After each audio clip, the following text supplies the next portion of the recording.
They're the world's most infamous serial killers. It was the largest numbers of deaths attributable to a single mass murder in American history. Here it was, an all-American boy killing all-American girls. But what drove them to commit their horrific crimes? The victims had been cut open and their organs had been removed. Was it nature? Her father was reportedly a sex offender. He's the most deranged fellow I ever met. Or nurture? The father stood and broke the mother's fingers one by one in front of the children.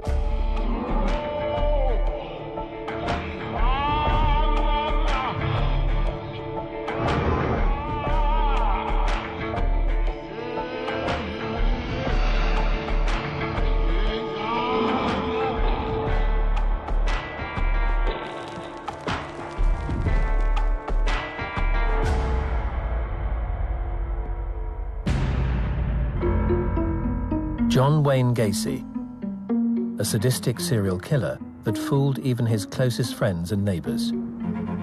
This is a hard-driving, very hard-working individual. I was astounded. A pillar of society with a shocking secret. We took a screwdriver into a little crack in the floor, and when we did, the whole floor lifted up. He would become one of the most prolific serial killers in American history. They asked him, well, why did you do this stuff? I was afraid they would expose me. He said they were all just human trash anyway.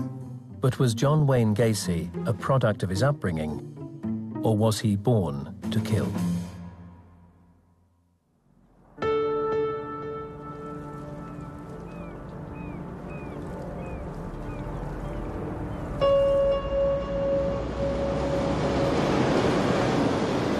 John Wayne Gacy was born in Chicago in 1942, the only son of Marion and John Gacy Sr. John Gacy was a son of a blue-collar worker, a mother who was a pharmacist. His biological father drank alcohol, but continued to work. He was considered a functioning alcoholic. From what I understand, he was physically abused by his father, and his father was often not available or was intoxicated. His father was also known for abusing Gacy's mother. In fact, engaging in physical fights with her that Gacy must have witnessed. Now, clearly those sorts of things have an impact on a person's development and the way they look at the world. The young John was close to his mother, but to his father, the overweight, unathletic boy was a disappointment, one that he made little effort to hide.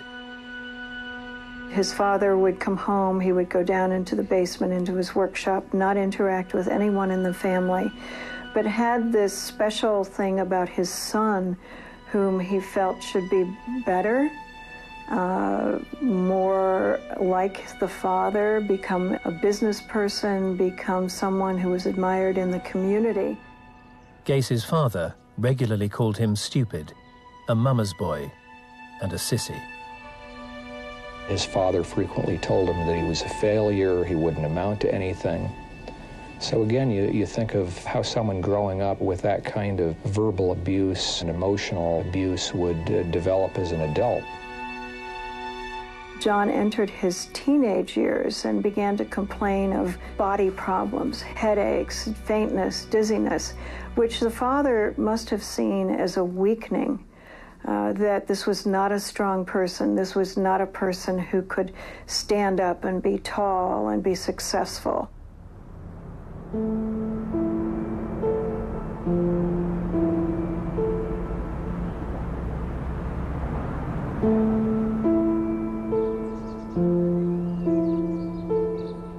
At school, the young Gacy continued to disappoint. He entered serially high schools, and to great disappointment to his father, he tended to fail. And there were reasons for failure perhaps put forward. I mean, he was ADHD, he had real problems concentrating. Despite his failures, John Gacy Jr. was getting a reputation as a braggart. He told fanciful stories and could confidently talk himself out of trouble. At 11 years old, Gacy was struck on the head by a swing, resulting in a series of blackouts. His father accused him of faking. At age 16, he began taking medication for a heart ailment. Gacy was seen as weaker than other teenagers. These conspired, but overriding most of these excuses for his failure was the basic fact that John Wayne Gacy was very good at producing justifications and excuses for why he failed. Aged 20 and without qualifications, Gacy left Chicago and struck out on his own. He traveled to Las Vegas, where he found a job cleaning up in a mortuary. He entered the world on a one-to-one basis. He no longer, as it were, living in the shadow of his family, and particularly his father. He kind of felt a bit of a release.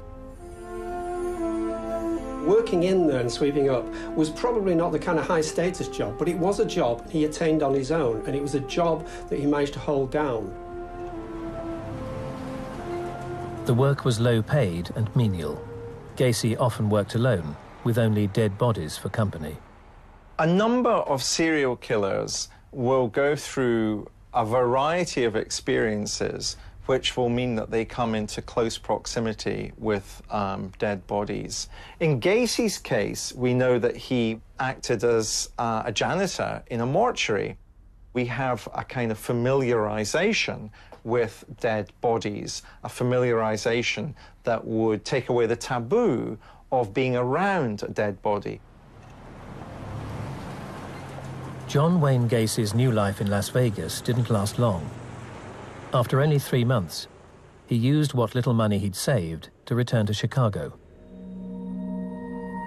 There he enrolled in a business college, and for the first time Gacy began to flourish. He'd always had the gift of the gab, and he soon discovered a flair for salesmanship.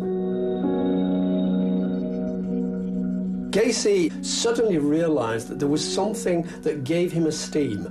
It's something that made him stand up in the world, where he could, as it were, stand shoulder to shoulder, and even beyond that, with those individuals around him.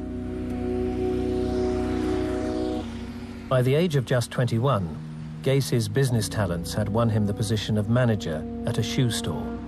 He realized that his abilities, his acting abilities, his charm and disarm abilities that most kind of inherent psychopaths seem to have, this cold indifference, actually works for you in interactions. He then found this success, and he found his career success could even match the expectations of his father.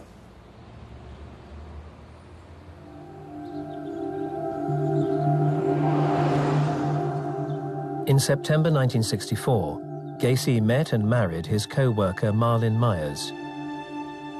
Marlin's father saw promise in his ambitious new son-in-law and appointed him the manager of his 3 fast food franchises in Iowa.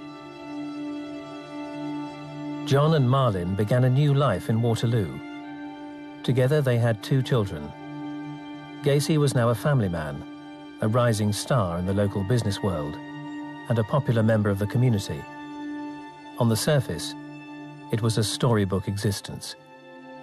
Gacy was a role model. He was a role model of what a businessman should be. He should be involved in all of these political organizations, all of these business organizations. He should be the upstanding citizen in his small town. But it really had no meaning for him. Otherwise, if it had, he wouldn't have needed to go into the remainder of what he did for the rest of his life. What John Wayne Gacy would become would shock his suburban neighbors to their core. After a childhood plagued by illness and failure, John Wayne Gacy now had a wife, 2 children, and was the successful manager of a chain of fast food outlets. The Gacys appeared the perfect nuclear family.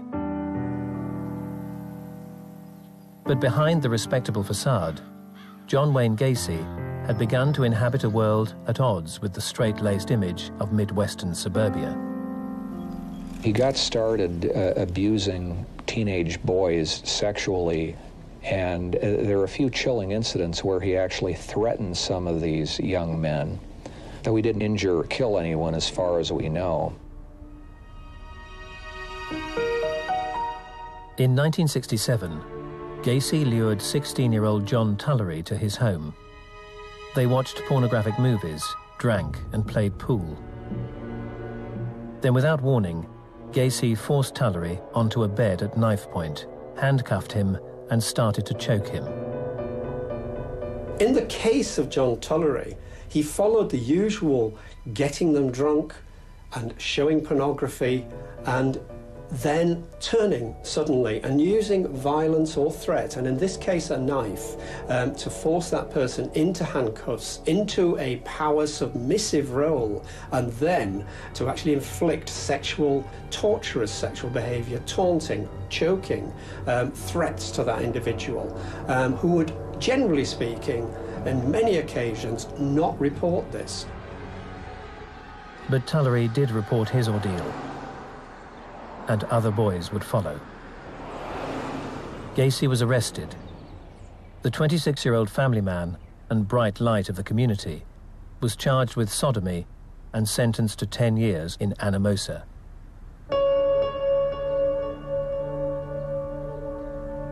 It's a high-walled institution. There are armed guards on the towers and very restricted movement inside the compound of the prison. Fellow inmate Ray Cornell became Gacy's close friend. It was rigorous, as prison, I think, should be. It was dangerous. There were numerous murder attempts while I was serving the 2 years that I was there. On at least one occasion, I witnessed a person stabbed to death. It was not a very nice place to be. A convicted homosexual sex offender, Gacy should have been high on the prison hit list. John told everyone that he was serving time for showing pornographic movies to teenage boys. John was very careful never to reveal the fact that he, in fact, was in there for molesting or attempting to molest teenage boys. With the truth behind his crimes successfully hidden, Gacy showed the same ambitious streak as he had as a free man, only this time he was striving to be a pillar of a very different community. Richard Snavely was a prison counselor at the time he came into contact with inmate Gacy. He had a small little sign that he wore that was very much like the name tags that the employees wore, which said John Gacy, first cook. And you're a man of some authority here. What is your title? Well, I'm first cook in the kitchen, and I run the morning meal and the afternoon meal in the kitchen. John, how long have you been here? I've been here now a year and about 2 weeks. He kind of got himself ingratiated into the system. He was very responsible, very adult in his style. He was older than the average inmate. He was able to try to develop a position, and he was pretty successful in doing that. But his friend Ray Cornell witnessed another side to John Wayne Gacy during an encounter with an openly gay convict known as Mr. Connect. Mr. Connect and some of his friends were in the lower yard of the prison playing basketball, and the ball got loose and went rolling past John. And John got the ball and threw it as hard as he could. And Connect, not showing a lot of good judgment, then said, missed me, now you gotta kiss me. And John went after it. Just for a second, I think I saw just a glimpse of what his victims saw at the end of their lives, because he had every intention of going after Gary Connect and hurting him badly or killing him. I think I saw the monster. At Christmas 1969, Gacy received news that would affect him profoundly. We were sitting in the lower yard in the card-playing area when a guard came down and got John and took him up to the security office. Gacy's father had died from cirrhosis, and the authorities were not to permit him to attend the funeral. When I saw him again the following morning in the chow hall, he was a wreck.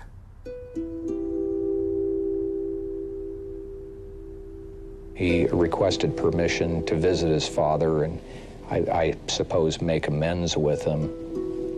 My suspicion is that when his father died, that was difficult because what it means is that you can never repair this relationship. People always want the approval of their parents, no matter how old they are. He talked about his father over the next several days, and he also talked about how deeply hurt he was at the fact that he would not be going over to Chicago to see his father buried. But in 1970, less than 2 years after his conviction, Gacy's model behavior paid off. You mind my asking how long do you plan to take up residence here? Well, I hope to be getting out sometime in May. Well, good. What's interesting about Gacy's prison experiences as a result of the sodomy charges is, firstly, he's released very quickly. His sentence was 10 years. He was out after 18 months. He was able to convince people that his behavior wouldn't be repeated. But within that 18 months, he rises to the top of the prison hierarchy, despite the fact, as a sex offender, one would have expected him to be at the bottom of the prison hierarchy.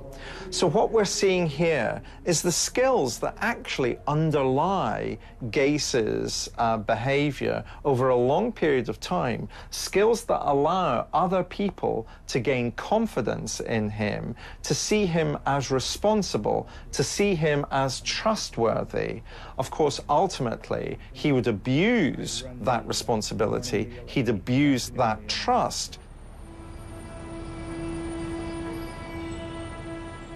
In 1970, Gacy, now divorced, returned to his home city of Chicago, eventually settling into the quiet suburban neighborhood of Norwood. Leaving his past in Iowa, Gacy continued his ambitions to be seen as an important, valued pillar of the local community. He married divorcee Carol Hoff, and she and her 2 children moved into his home. There was an indomitable spirit in Gacy. He really did think he was beginning to become invulnerable, that he could rise again. And simply getting married was just another strategic plan as far as Gacy was concerned. There was no real sexual intent in this marriage. It was convenience. As in Iowa, Gacy's image as the perfect suburban neighbor was a mere facade. In 1971, he was charged by Chicago police with disorderly conduct after a teenage boy complained that Gacy had picked him up at a bus station and forced him to commit a sexual act. The case was dropped when the boy failed to appear in court. In 1972, Gacy was charged with battery when a young man complained he had been forced to perform oral sex after Gacy had told him he was a sheriff's deputy. The case never went to trial.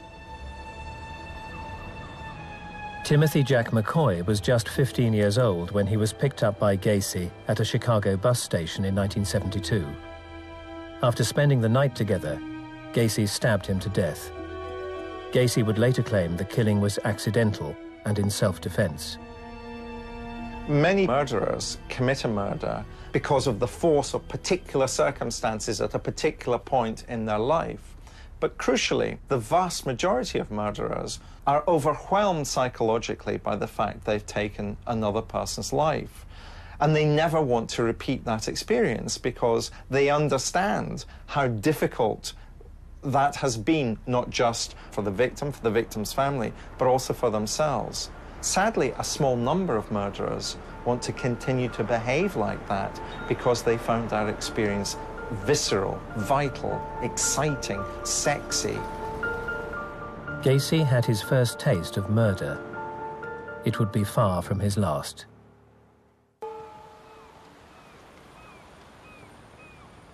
In 1970, after serving time in prison for molesting teenage boys, John Wayne Gacy remarried and began building a new life in Chicago. But his image as a loving family man and generous neighbor was a sham. In 1972, he'd picked up 15-year-old Timothy McCoy for sex and killed him.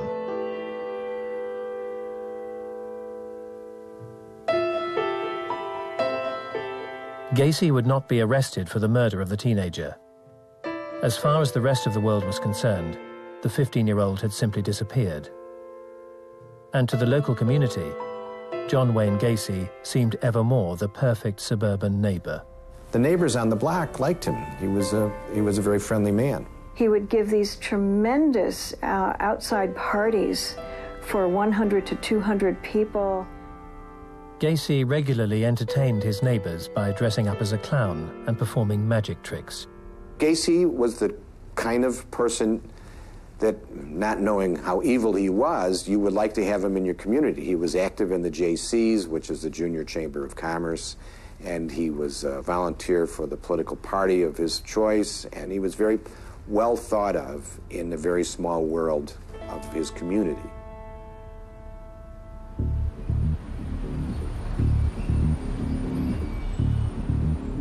In 1974, Gacy established his own painting, decorating, and construction business, hiring a string of young men to carry out the work. His charisma and bravado ensured there was no shortage of potential employees. The boys knew John Wayne Gacy. He was a big name in town. And when he walked in, he was John. He had the big car outside. He had the money. Everybody knew he was wealthy. He had a big business. And when he approached boys that were 14, 15, 16 years old, making minimum wage, and he was promising them almost double salary just to work in a construction site and help them build. These boys jumped at the chance. Gacy's upstanding image as generous neighbor, successful businessman, and do-gooder in the community meant his motives for employing many of the young men went undiscovered. I find it very interesting that people have a Hollywood image of the serial killer as being this rather scary man that's going to pop up from behind a bush and attack and kill, whereas in fact serial killers by and large are very well socialized into their community, often holding down very responsible jobs within the community, often seen as being pillars of the community. And indeed, Gacy is almost living out a fantasy that he must have had about being a pillar of the community. So here's somebody living out the fantasy of normality. Albeit all the time, we know he's also a closet homosexual who's engaging in sodomy with young men that he's able to convince to engage in sexual activity with him, perhaps through the status that he had, buying those sexual services. By the mid-70s, behind closed doors, Gacy's wife began complaining of his violent mood swings. He'd lost interest in marital sex and was keeping homosexual pornography around the house. She divorced him and moved out. Gacy began actively cruising Chicago's city streets, looking to pick up young men from gay districts, known pickup spots, and areas where waifs and strays would congregate. Gacy was able to actually use one of his roles, that of a pseudo-police officer. He had the wherewithal in terms of, a radio, and he would often hide behind a badge and have, bits of what looked like police paraphernalia. He would pick them up here, cruising the streets in a car that had a very large light on it, as the police often did, and he would be able to stop people using that as if he were a police officer, picking up strays, taking them home, torturing them. In 1975, boys began disappearing. Some had been selling sex on the streets, some were young runaways, some were connected with his construction business. Gacy's technique of charming and disarming his victims was pretty much similar to the way that he actually engaged people in a legitimate business way. He would keep them entertained with his verbal rapport and be able to actually charm them quickly and rapidly into situations that they could not escape from. And once he had got them into a position where he felt that he was totally in power, he would change. He would change very quickly. In the twinkling of an eye, he would become the commanding, frightening, torturous monster.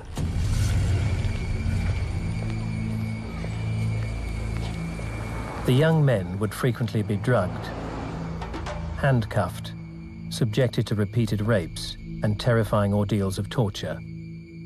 Then they would be strangled. He always picked the kind of attractive guy that he could never be himself. But these individuals became less individualistic as far as he's concerned. They became more and more objects. I mean, the more they became simply objects for him to do with as he wished, the more horrific and torturous their experience was within his company.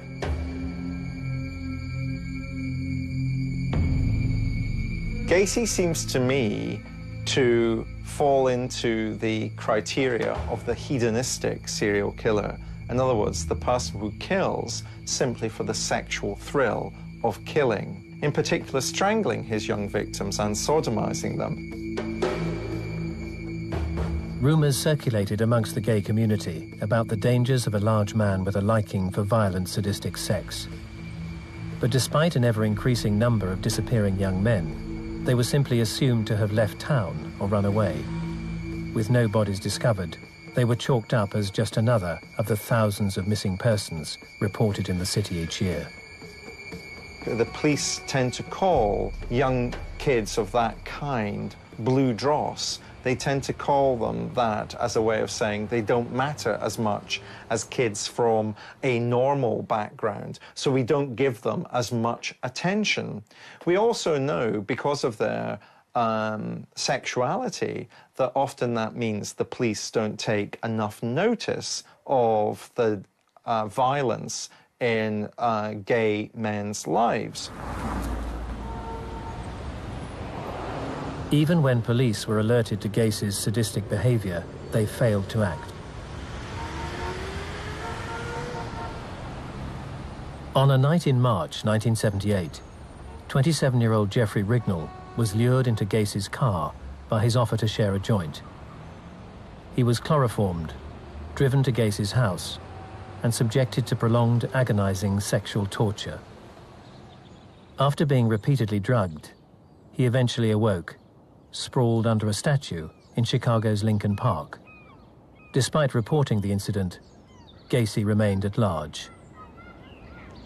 Gacy's protection from investigation and prosecution was this established good citizen that he'd managed to fabricate in the community, where he felt to some degree he was pretty much invulnerable from accusations from young lads who were probably not thought of very well in the community. He also knew that it was pretty difficult for someone to make accusations of homosexual nature and of someone who would suddenly want to torture someone. This was out of context, particularly out of context given his standing. But John Wayne Gacy was about to make a fatal mistake. When Gacy stopped targeting young gay homeless men who weren't really part of the community, but instead targeted Robert Piest, who was an all-American high school kid with a good family, who were going to report him as missing, who were going to say, how's the police investigation going? It was only by choosing that type of victim that really was the unraveling of Gacy. 15-year-old Robert Piest was considered the archetypal clean-cut, all-American boy, popular with his peers and loved by his close family. On December the 11th, 1978, he was working his regular job in a pharmacy, saving money towards college. He was looking forward to joining his mother's birthday celebrations that evening. When she came to collect him at 9 p.m., he asked her to wait for a moment while he went to talk to a man who was in the parking lot about an offer of a construction job. He did not return.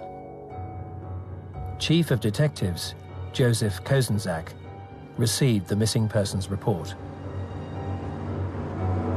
This is where Robert Peace worked. The boy's mother came here to pick him up, and when she arrived, the boy told her that he wanted her to wait inside so he could go outside to talk to someone about summer work. And once the boy went out the front door, he was never seen again. The owners of the drugstore told us that they had a contractor who was to do repair work inside of their pharmacy. They supplied us with some information pertaining to his telephone number, and through the phone number we were able to determine his full name and address. And that's the first time we ever knew the name John Wayne Gacy. Detectives headed to the businessman's home to question him, hoping they would find the missing 15-year-old safe and unharmed.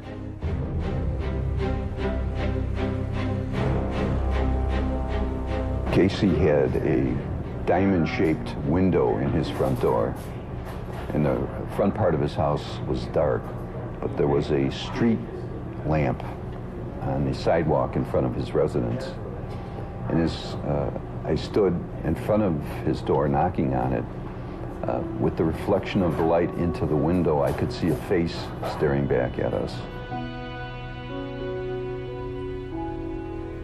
Then the face faded into the darkness of the house.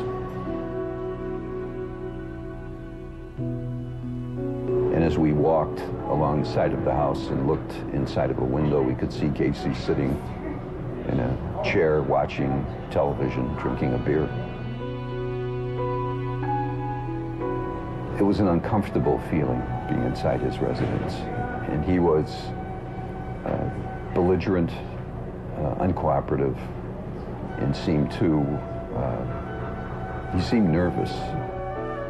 Suspecting Gacy knew more than he was revealing, detectives obtained a search warrant and discovered a concealed void beneath the house. The crawl space was actually hidden by a secret trap door in a closet. And one of my investigators found that and pointed that out to me. We took a screwdriver into a little crack in the floor and pried it up. And when we did, the whole floor lifted up. And that led us into the crawl space. And I went down there with a flashlight and looked around, and everything was dry and solid. There was no evidence. Teenager Robert Peast was nowhere to be found. Detectives placed Gacy under 24-hour surveillance.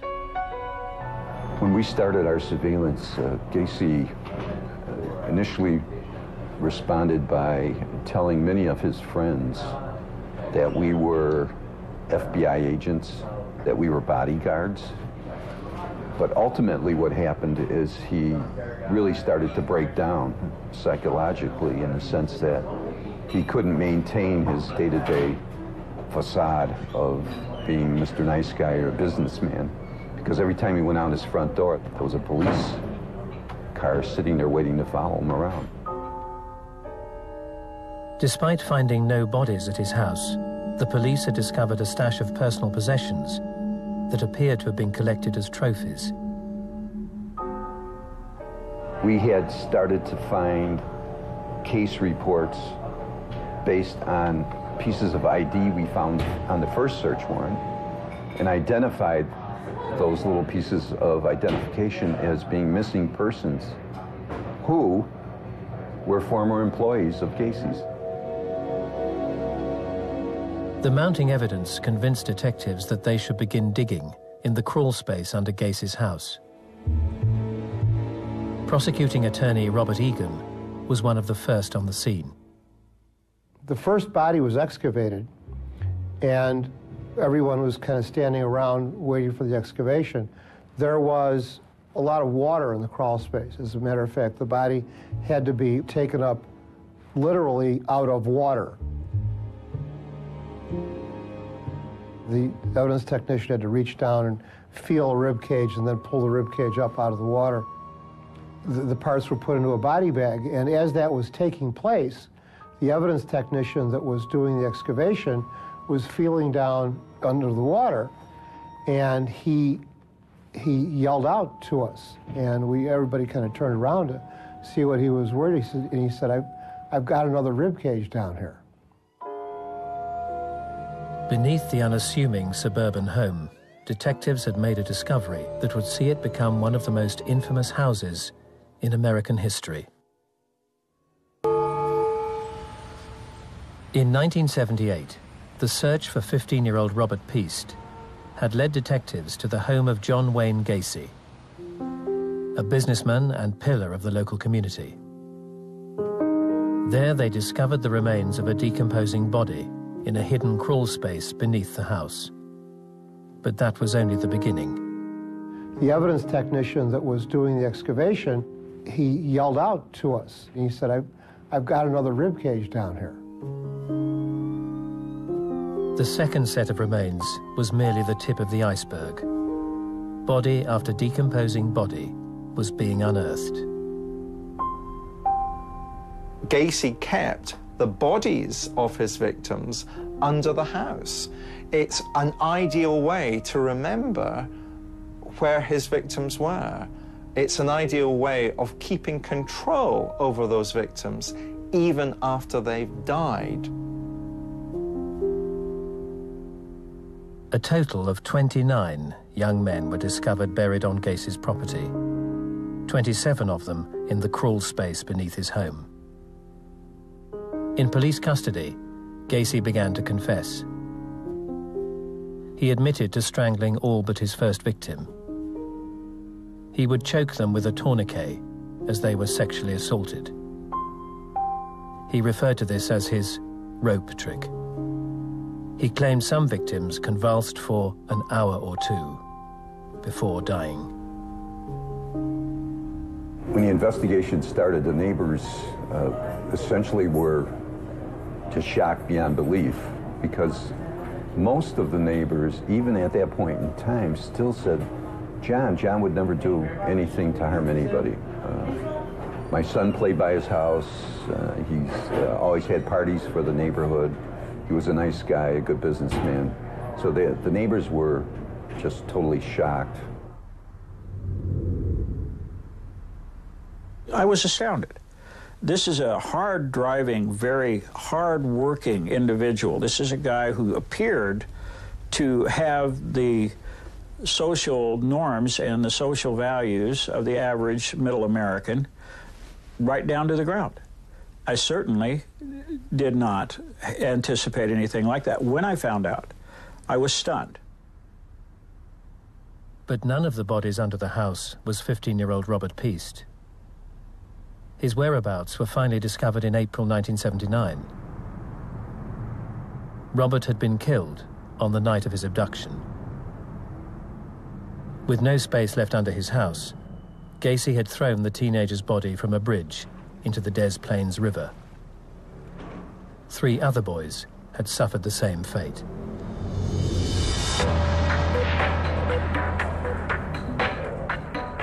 On February the 6th, 1980, 37-year-old John Wayne Gacy stood trial for the murder of 33 young men.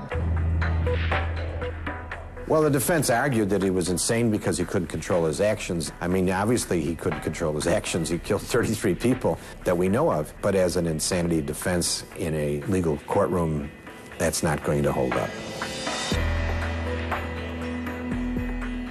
Prosecutor William Kunkel was convinced he could prove Gacy had been sane and fully aware of his wrongdoing. He had underlined passages and read in his family Bible indicating his knowledge of his own guilt as a Catholic. The blasphemers, the idolaters, the abusers of themselves with mankind shall not inherit the kingdom of God. He had that underlined. He had the Illinois statute book with the paper clips and underlining on the Sexually Dangerous Persons Act He knew exactly what he was doing, and he even knew what the consequences of it was. So he never showed any remorse, never any contrition, no emotion. It's what psychiatrists call a flat affect. Very narcissistic. Well, he was all that mattered.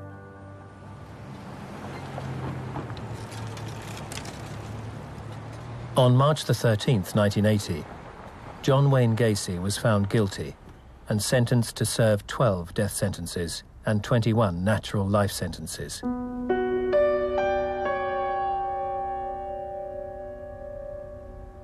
They asked him, well, why did you do this stuff? And he said, well, there were several reasons. With some of the kids, I was afraid they would expose me. Others threatened to expose me, so I had to kill them. He said, they were all just human trash anyway. That was his reason. On May the 10th, 1994, after 14 years on death row, John Wayne Gacy was executed by lethal injection.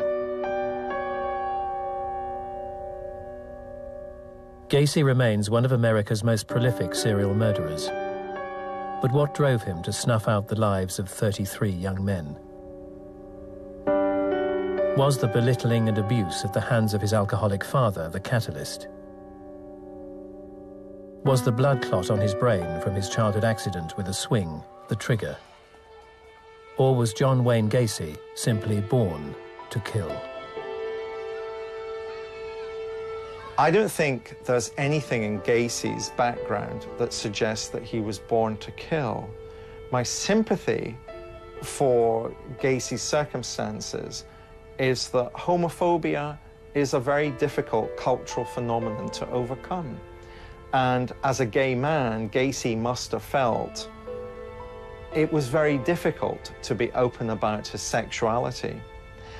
And whilst we must never accept responsibility for the deaths that Gacy caused, what we should do is analyze cultures that regards one gender as superior to another and one sexuality as superior to another. He clearly lacked a conscience, had no feeling towards others, that he was very callous and cold and calculating.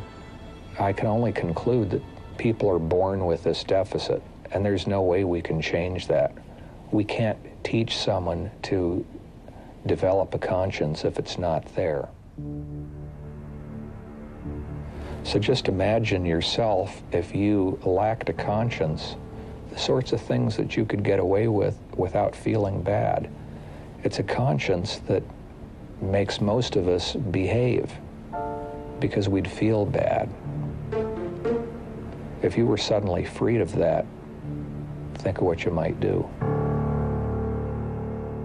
Forensic psychologist Dr. Helen Morrison spent 600 hours in the company of the serial killer.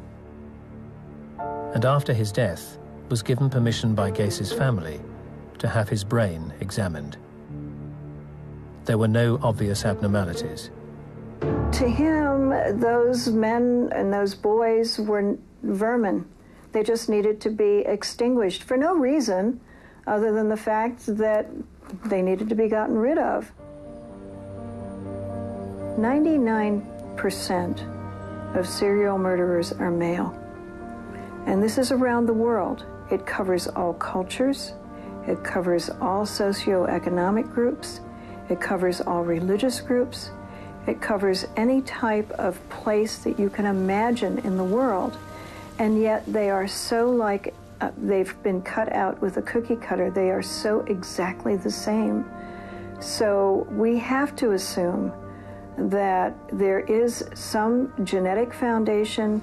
It has to be a mutation. John Gacy was definitely born to kill.